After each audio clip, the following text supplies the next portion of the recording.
2015, there are a dozen people hoping to become Boston's next mayor. The primary in that race 8 weeks away now. And this morning, our Coffee with the Candidate series continues as we welcome Rob Consalvo.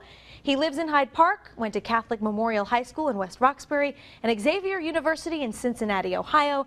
Currently, he represents District 5 on the Boston City Council, and he joins us here live this morning. Thank you for being with us. Glad to be here. Good morning. Good morning. Let's talk about safety in Boston and things that you might do to improve things. So just last week, I put out a comprehensive plan on public safety. You know, we're unveiling a lot of public policy initiatives, and last week we did public safety.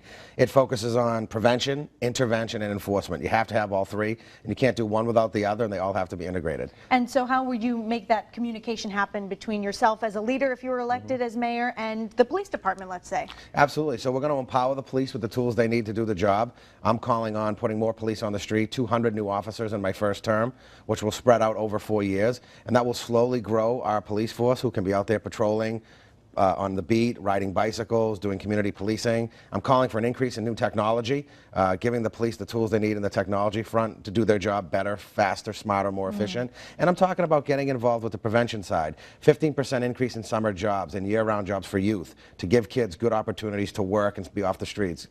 We're talking about focusing on a couple of key areas like firearm violence, creating a new office who will solely be charged with reducing firearm violence and working with experts and really cracking down on that issue, and violence against women. A dedicated unit, a dedicated group of folks who will harness the best and brightest of everybody in the city to crack down on violence against women. You know, there's a lot of people paying especially close attention to that with everything that's going on in South Boston. Something else that's on your radar, foreclosures and abandoned properties.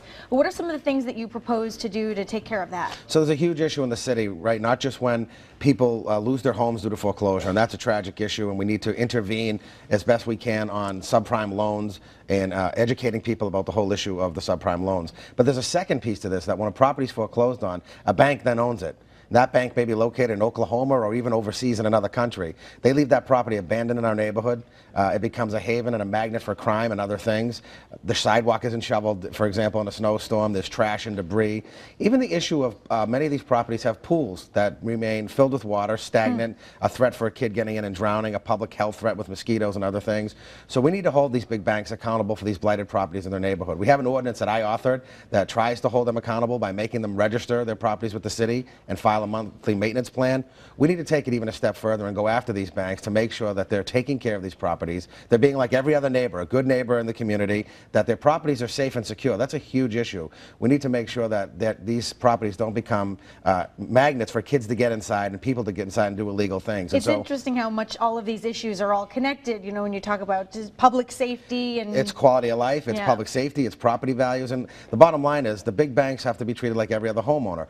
The regular homeowners are held accountable through the code violations of their property, their conditions of their properties. We shouldn't let them off the hook. What about holding our educators accountable? I know you're a father of 3 young kids who are in the public schools. What do you want to see happening with education in Boston? So for me, it's a personal issue because I do have kids in the public schools. I have 2 children, and 1 will join next year, thanks to sibling preference.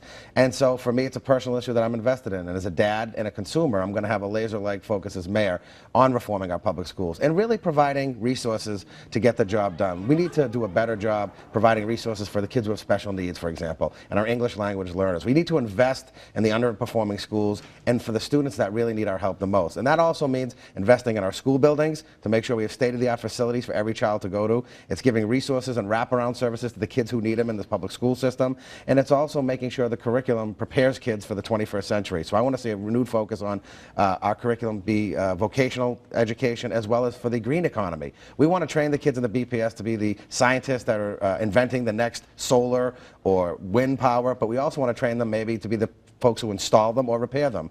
We need to make sure that we're giving all the tools to the kids in the BPS, including my kids who go to the BPS. Rob Consalvo, the latest of our mayoral candidates in Boston, to join us for Coffee with the Candidates, the 3rd one, in fact, and we're going to continue to sit down with each and every one that we can get on here. We're reaching out to all of them as we get closer to Election Day. You can see those interviews that we've already done. Those are online right now at NECN.com.